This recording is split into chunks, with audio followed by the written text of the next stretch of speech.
Hello दोस्तों, आज की इस वीडियो में हम बताएंगे बोर्ड एग्जाम में कॉपी कैसे लिखें। बोर्ड एग्जाम में कॉपी लिखने का सही तरीका। अगर आपको 100 में 95% अचीव करना है तो आप वीडियो का एंड तक ज़रूर देखें। अगर आपने पूरा सिलेबस पढ़ लिया और आपको यही नहीं पता कि बोर्ड एग्जाम में कॉपी लिखने का सही तरीका, तो आपको 0 में से 0 मार्क्स मिलेंगे। इसलिए आप वीडियो को एंड तक ज़रूर देखें, लाइक कर दीजिए, चैनल पर नए हो तो सब्सक्राइब कर दीजिए। ये लिखा है बोर्ड एग्जाम में कॉपी, कुछ इस प्रकार आपको कॉपी मिलेगी, आंसर शीट मिलेगी, कुछ इस प्रकार आंसर शीट मिलेगी आपको। आंसर शीट है, फिर आपको नेम डालना होगा, फिर आपको रोल नंबर डालना होगा, XYZ जो आपका हो, डेट डालना है आपको जिस डेट में आप पेपर दे रहे हैं, फिर आपको क्लास डालना है जो क्लास का है तुम, सब्जेक्ट डालना है आपको, क्वेश्चन नंबर डालना है आपको। ये है आपका मॉडल पेपर है, ये आपका मॉडल पेपर है। ये देखते हैं कैसे क्या क्या लिखा है आपका। प्रारंभ के नोट लिखा है, इसको पढ़ना जरूरी है आपको। प्रारंभ के 15 मिनट परीक्षार्थियों को प्रश्न पत्र पढ़ने के लिए निर्धारित हैं। या आप 15 मिनट तक आपको क्वेश्चन पेपर पढ़ें। ये क्वेश्चन पेपर आपका बहुत इंपॉर्टेंट होता है। अगर 15 मिनट तक आप पढ़ेंगे तो आपको पता चलेगा कि क्वेश्चन पेपर में क्या क्या आया है आपका का निम्नलिखित कथनों में से कोई एक कथन सही है, उसे पहचान कर लिखिए। आपका नंबर 1 है, हिंदी प्रदीप पत्रिका के संपादक मुंशी प्रेमचंद थे। नहीं, ये गलत है, आपका नहीं है। तितली कहानी विधा की रचना है ये आप। और महावीर प्रसिद्ध द्विवेदी सरस्वती पत्रिका के संपादक थे। नहीं, ये नहीं है। ममता उपन्यास विधा की रचना है, ये नहीं है। ये है आपका तितली कहानी विधा की रचना है, ये आपका वेरी इंपॉर्टेंट है आपको। अब किस प्रकार लिखना है आपको, ये क्वेश्चन उतारने की जरूरत नहीं है। आप जो 4 उतारें ऐसा बिल्कुल नहीं करना है आपको, टाइम वेस्ट नहीं करना है आपको कुछ इस प्रकार लिखना है। ये लिखा आपका प्रश्न उत्तर संख्या नंबर 1। आपको ऐसे अंडरलाइन कर लेना ताकि लगे बोर्ड एग्जाम। नंबर का डालना है आपका, नंबर का क्वेश्चन है पहला, आपका नंबर का डालना। का है आपका सेकंड, आपका ये का है, यहाँ पे है सेकंड जो सही है आपका। फिर इस प्रकार लिखना है आपको, तितली कहानी विधा की रचना है। आपको इस प्रकार सही लिखना है ताकि बोर्ड एग्जाम थोड़ा अट्रैक्ट हो। फिर क्या है आपका, फिर देखते हैं दूसरा क्वेश्चन कौन सा है आपका। क्वेश्चन नंबर 2 देखते हैं। खा त्यागपत्र के लेखक का नाम लिखिए। त्यागपत्र के लेखक का नाम क्या है आपका? जैनेन्द्र कुमार है, या मुंशी प्रेमचंद्र है, या जयशंकर प्रसाद है, या अमृतलाल नागर है। तो देखते हैं किस प्रकार है। तो आपका ये लिखा है नंबर 2 आपका खा। आपको खा डालना है, जो आपका है वो इस प्रकार आपको लिख देना है, जैसे कि इसमें है जी खा है आपका खा है जैनेन्द्र कुमार है आपका। तो आपको खा डालना है आपका। फिर त्यागपत्र के लेखक का नाम है जैनेन्द्र कुमार, तो I1 आपको, फिर जैनेन्द्र कुमार सही इस प्रकार लिख देना आपका। फिर तीसरा क्वेश्चन आपका कौन सा है, तीसरा देखते हैं कौन सा है। फिर तीसरा गा है आपका, निम्नलिखित रचनाओं में से किसी एक रचना के लेखक का नाम लिखिए। बहुत इंपॉर्टेंट है आपका, बहुत इंपॉर्टेंट है। तो आपका बाल व्रत की आत्मकथा किसकी है, सेवा सदन की किसकी है, ये नदी के द्वीप किसकी है, और गुनाहों का देवता ये किसकी। तो आपका हम बताएंगे सेवा सदन। ये आपकी गा का है, सेवा सदन। आपको गा डालना है सबसे पहले, तो आपको गा डालना है, फिर सेकंड डालना है सेवा सदन रचना। ये आपकी सेवा सदन रचना हो गई, और लेखक का नाम हो गया प्रेमचंद्र। आपका प्रेमचंद्र, ये बहुत इंपॉर्टेंट है प्रेमचंद्र आपका। कुछ इस प्रकार लिखना है आपको, तो थोड़ा अट्रैक्ट होगा आपका बोर्ड एग्जामिनर। फिर घा है आपका, किसी एक रेखाचित्र विधा के लेखक का नाम लिखिए। किसी एक रेखाचित्र विधा के लेखक का नाम लिखिए। फिर आपको क्या करना है, क्वेश्चन नंबर घा डालना है आपको। फिर लिखना है रेखा चित्रकारों में महादेवी वर्मा की कृति अतीत के चलचित्र रेखाचित्र कुछ इस प्रकार हैं। तो आपके क्या पता लगा कि महादेवी वर्मा जी आपका नाम हो गया, इनके अतीत के चलचित्र हैं। इस प्रकार लिखना है आपको। ज़्यादा आपको क्वेश्चन नहीं उतारना ताकि आपका टाइम वेस्ट हो। खाली बोर्ड एग्जाम में आपका 1 मिनट भी बहुत इंपॉर्टेंट होता है।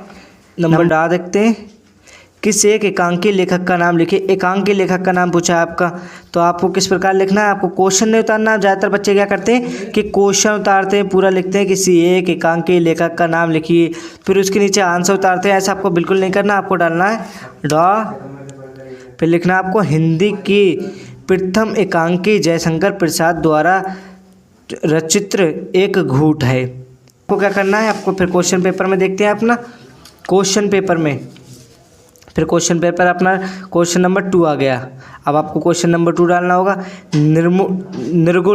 निर्गुण व्यक्ति धारा के किन्हीं 2 कवियों के नाम लिखिए। अब कवियों के नाम पूछ रहा है आपको अब क्वेश्चन नहीं उतारना। ज़्यादातर बच्चे क्वेश्चन उतारते हैं, पूरा क्वेश्चन लिखते हैं, फिर आंसर लिखते हैं। इसके वजह से वो कम से कम अगर 3 घंटे मिलते हैं बोर्ड एग्ज़ाम में तो वो 1.5 घंटा उसमें बिता देते हैं, टाइम वेस्ट कर देते हैं। इसलिए आपको बिल्कुल ऐसा नहीं करना है। आपको पूरा 1-1 मिनट आपका बहुत इंपॉर्टेंट होता है बोर्ड एग्जाम में। तो देखते हैं, निर्गुण व्यक्ति धारा के किन्हीं 2 कवियों के नाम लिखिए। तो आपको डालना है प्रश्न उत्तर संख्या 2 है आपका। फिर लिखा निर्गुण व्यक्ति धारा के किन्हीं 2 कवियों के नाम। नंबर 1 है आपका तुलसीदास, नंबर 2 है आपका सूरदास। कुछ इस प्रकार लिखना है आपको, ज़्यादा वो नहीं लिखना है, किचर पिचर नहीं करना है आपको। फिर देखते हैं खा, आपका का हो गया। अब देखते हैं खा है आपका प्रगतिवाद के किन्हीं 2 कवियों के नाम लिखिए। अभी पूछा आपके व्यक्ति धारा के किन्हीं 2 कवियों के नाम पूछा, आप प्रगति के किन्हीं 2 कवियों के नाम लिखना है। तो आपको इस प्रकार डालना है आपका। फिर लिखा आपका लिखा प्रगतिवाद के प्रमुख कवि के नाम इस प्रकार हैं। तो नंबर 1 है आपका केदारनाथ अग्रवाल, नंबर 2 है आपका राम विलास शर्मा। आप इस प्रकार लिखेंगे तो थोड़ा अट्रैक्ट होगा आपसे बोर्ड एग्जाम में। फिर देखते हैं मॉडल पेपर में, फिर देखते हैं क्या है। फिर आपका है गा। फिर आपका है गा निम्नलिखित रचनाओं में से किसी एक कृति के रचनाकार का नाम लिखिए। फिर लिखा आपके कृति के रचनाकार का नाम पूछा है। साकेत इसके लिखना है आपको, कायमनी इसके लिखना है आपको। ये खाली रचनाओं के कृति के रचनाकार का नाम पूछ रहा है, यानी इनके ऑनर का नाम पूछ रहा है आपका। कायमनी की बताएंगे आप, तो यह आपका चिदम्बरा बताएंगे, नीरजा बताएंगे। तो आपका नंबर 1 है कायमनी का हम बताएंगे। कामनी के हैं हम जयशंकर प्रसाद, कायमनी के हैं जयशंकर प्रसाद। आपको कुछ इस प्रकार डालना है, आपको गा, कुछ इस प्रकार डालना आपको गा। सेकंड बताया ना आपने, कामिनी के बताना, तो आपको सेकंड डालना। फिर डालना रचना लिखिए आपकी कामिनी, लेखक का नाम है जयशंकर प्रसाद। कुछ इस प्रकार आप करेंगे तो थोड़ा अट्रैक्ट होगा बोर्ड एग्जामिनर, तो आपको पूरे नंबर मार्क्स पक्के मिलेंगे आपको। फिर देखते हैं तीसरा प्रश्न उत्तर। निम्नलिखित गद्यांशों में से किसी एक गद्यांश के नीचे दिए गए प्रश्न उत्तर दीजिए। आपके जो नीचे दिए गए उसके प्रश्न उत्तर देना है आपको, इनके प्रश्न उत्तर देना है आपको। ये लिखा है आपका नंबर 1 उपयुक्त गद्यांश का संदर्भ लिखिए। नंबर 2 लिखा रेखांकित अंश की व्याख्या कीजिए। फिर सेकंड आपका, थर्ड है आपका प्रजातंत्र का अंश स्पष्ट कीजिए। तो हमें इसका नहीं देना आपको, हमें देना खाका देना है हमें, खाका। उपयुक्त गद्यांश हम खाका करेंगे, आपको बता रहे हैं, आपको खाका करेंगे। तो लिखा हम गद्यांश करेंगे। सबसे पहले गद्यांश आप देखते हैं। गद्यांश सबसे पहले आपको डालना है प्रश्न उत्तर संख्या तीसरी। आपने तीसरा बताया तो प्रश्न उत्तर संख्या डालना आपको तीसरी। प्रश्न उत्तर संख्या फिर डालना आपको संदर्भ, पहला डालना, पहली संख्या डालना, फिर संदर्भ लिखना है आपको।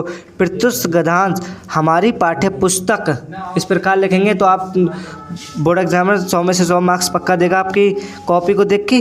प्रत्युत गद्यांश हमारी पाठ्य पुस्तक हिंदी के गद्यखंड में संकलित मित्रता नामक पाठ से लिया गया है।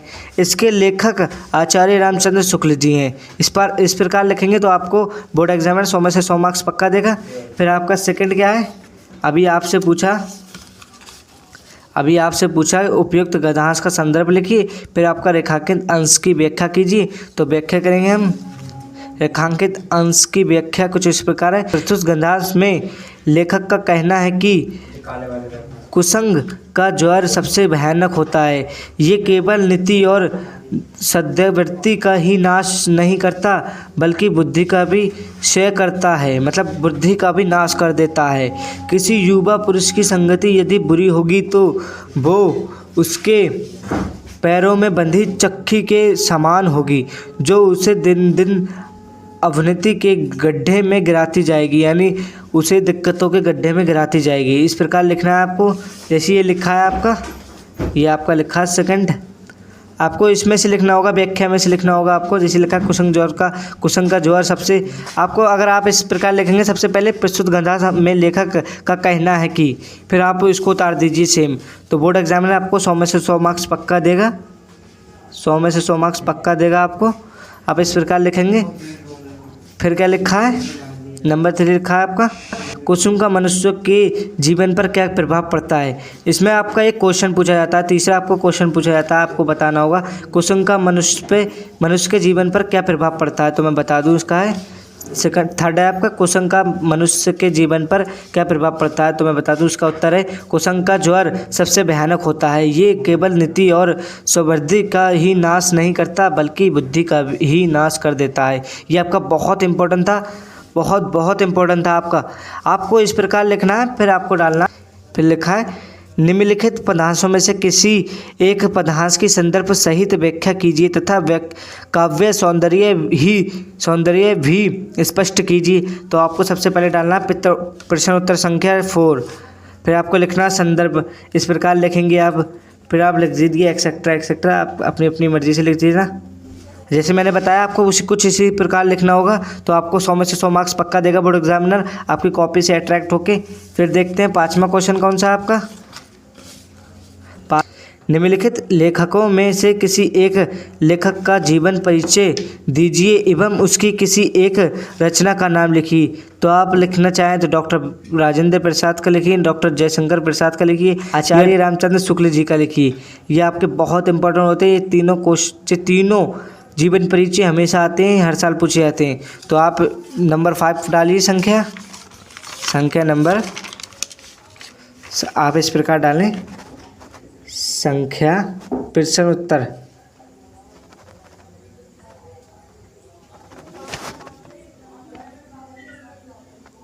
प्रश्न, ये आपका गलत हो गया, प्रश्न उत्तर संख्या नंबर 5। कुछ इस प्रकार डालना है आपको, फिर से अंडरलाइन कर देना है। ये आपका बहुत इंपॉर्टेंट होता है, बहुत इंपॉर्टेंट होता है। आप इसे अगर अंडरलाइन करेंगे तो बहुत अच्छा लगेगा। आपने देखा, मैंने इस प्रकार आपको लिखना है कॉपी, तो बोर्ड एग्जामिनर आपको अट्रैक्ट होगा, आपको 100 में से 100 मार्क्स पक्का देगा। आज की वीडियो में बस इतना ही, मिलते हैं नेक्स्ट वीडियो में। Thank you.